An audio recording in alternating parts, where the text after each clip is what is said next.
राजस्थान की तपती धरती पर दोपहर का सूरज जैसे आग बरसा रहा था। हवा में नमी नहीं, सिर्फ गर्म रेत थी। गांव के लोग अक्सर कहा करते थे, यहाँ पेड़ उगाना मतलब पत्थर से पानी निकालना।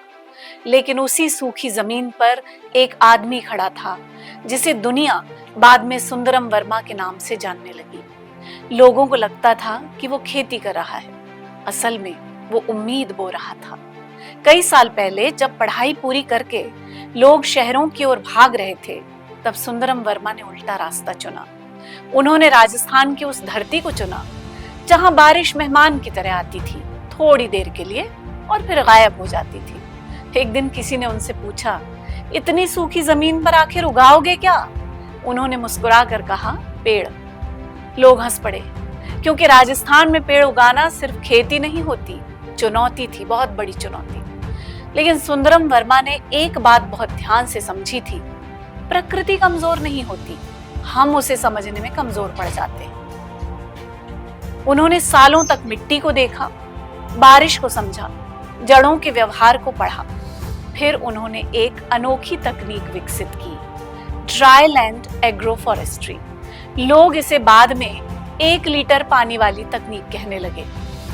वो बारिश आने से पहले जमीन की गहरी जुताई करते, ताकि पानी मिट्टी के भीतर जाकर रुक सके। बारिश खत्म होने के बाद पौधे लगाए जाते और फिर हर पौधे को दिया जाता सिर्फ 1 लीटर पानी, बस।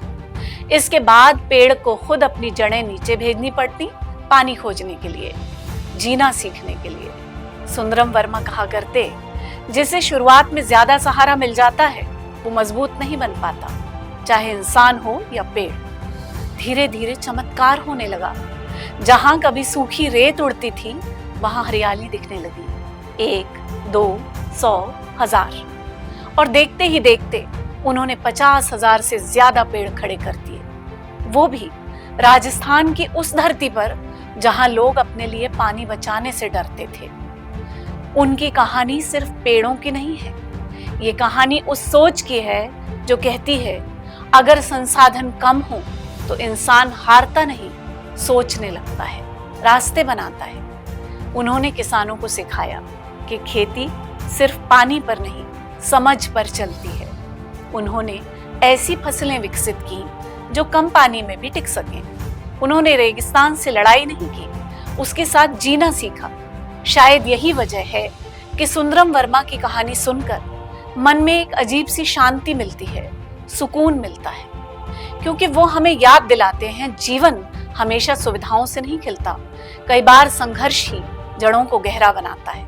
और शायद इसीलिए राजस्थान की उस सूखी धरती पर उगे पेड़ सिर्फ पेड़ नहीं है, वे इस बात का प्रमाण है कि अगर इंसान धैर्य से प्रकृति को समझ ले तो रेगिस्तान भी हरियाली बन सकता है। कुछ लोग बिना किसी घोषणा, पहचान या पुरस्कार की प्रतीक्षा किए समाज में बदलाव लाने में लगे रहते हैं। रायसोनी फाउंडेशन ऐसे व्यक्तियों और उनके कार्यों को सलाम करता है, जिन्होंने समाज के बदलाव की ओर एक सार्थक कदम बढ़ाया और एक नया आगाज किया।